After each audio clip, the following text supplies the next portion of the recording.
Hey guys, what is up? In today's video, I'll show you how to fix Sims 4 not launching. So here's what you're gonna do. You wanna go to search, type in Windows Security. Once it opens, you wanna go to Virus and Threat Protection.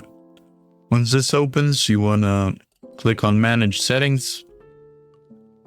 Scroll down till you find Exclusions.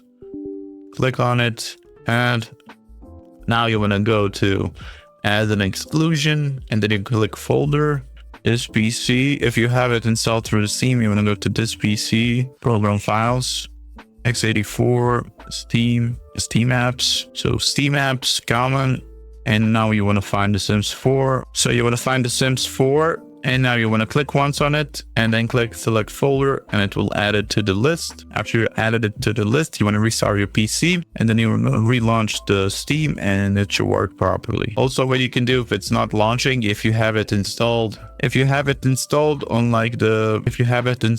your local disk D instead of C where your operating system is, you want to transfer all the files to it.